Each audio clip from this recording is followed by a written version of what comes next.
报告你的姓名。我叫王耀武。打到济南府活捉王耀武，说的就是你吧？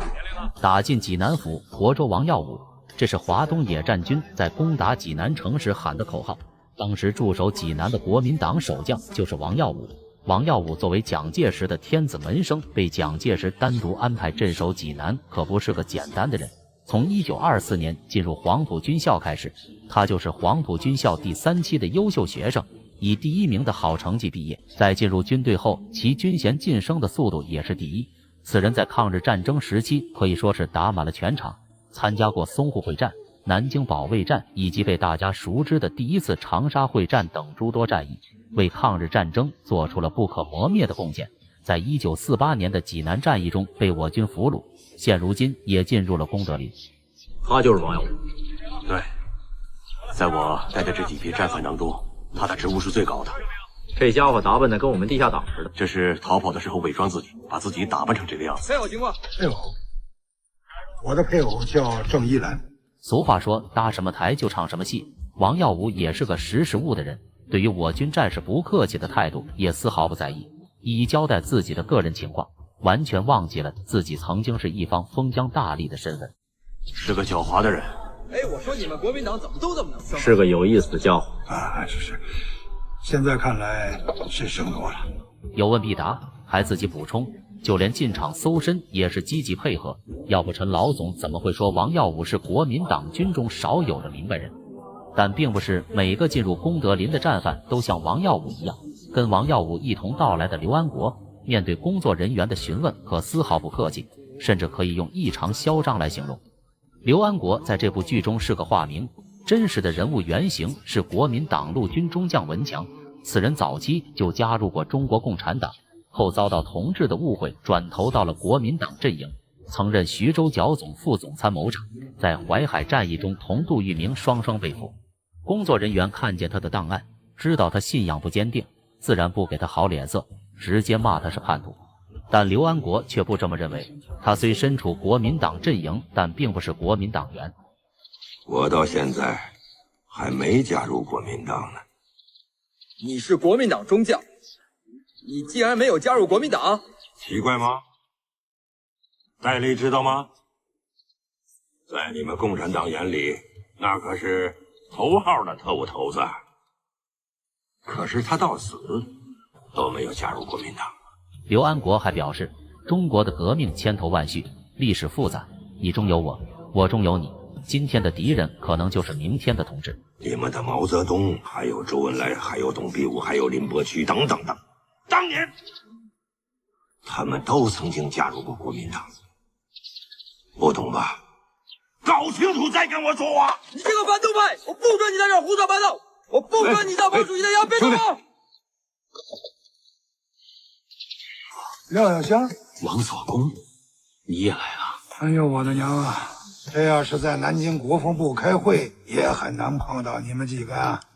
别说是国防部开会了，就是当年胜利大检阅，也没有现在功德林的将军多啊。王耀武怎么也没想到，曾经的同僚校友竟会以这种方式见面。没见面之前都以为彼此已经为党国尽忠，现在还能见面，自然十分意外。众人一顿寒暄过后，相互打听外界的最新情况，随后便开始炮轰蒋家王朝，发泄心中对老蒋的不满以及国民党军队的无能，把失败的结果撇得一干二净，只字不提自己身上的原因。在几人发牢骚的同时，外面又送来了一批学员。有着花岗岩脑袋、顽固派之称的黄维率先下了车，面对工作人员的询问，依旧是一副无所谓的态度，可谓是嚣张至极。如此态度，直至到特赦都未曾改变，这也为日后他在功德林跟刘安国成为了最难改造的顽固双雄。你们还真是蛇鼠一窝啊，连臭毛病都一样，不配合是吧？去那儿站着去，等着吧，站过去。功德林的马副所长也是吃了接待刘安国的亏，不想跟黄维这样的人多费口舌，便让黄维去旁边吹着寒冬腊月的西北风，等到最后一个再交接。黄维顽固，至少还有个顽固样，可跟黄维同行而来的叶立三却露出了一副怂样。他以为此地就是阎王殿断头台，觉得只要不下车，我党就不至于在车上行刑，也拿他没办法。王英光见劝不动叶立三下车，自然有办法对付他，直接命战士把车顶的雨布掀了。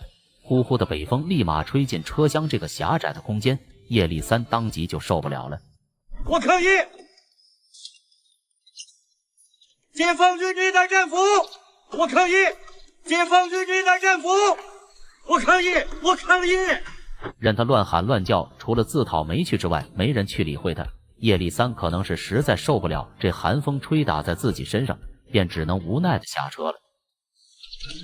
叶立三，你怎么下来了？不在车上待着了？王英光这一问，把叶立三都问尴尬了。不想回答的他，转头就去进行交接登记。随着黄伟等人的加入，功德林是越发的热闹。在分配房间时，考虑到战犯的职务情况，黄伟被分配到同王耀武、廖耀湘等人的宿舍。黄伟、王耀武，你也来了？黄司令，廖兄，真了不得呀！看来党国的干城们基本上都已经到齐了。早进来晚进来，早晚都要进来。共产党什么时候杀我们呢？本来还以为黄维一进来气氛会热闹一些，没想到开口闭口就是杀头，搞得气氛都凝重了。但王耀武还是表示，兴许我们并不会有事，如果要处决我们，就不会大费周章的把国军高级战犯全都集中到功德林监狱。而且杜聿明第一天刚到功德林就被送去医院治疗了，还请了北京最好的医生为其治病。按照战争罪，杜聿明的罪行不用上军事法庭也能直接处决了。如果要处决或者审判，干嘛还要为他治病呢？先养猪再杀猪，你不懂吗？不见得，不见得。老王，你先歇着，我去给你打点水。听到王耀武的解释，黄维还想争辩一番，但却被王耀武用打水的借口及时制止。毕竟他在国民党那边见识到太多杀战俘的情况，而他愚忠的思想让他不愿相信我党的宽容政策。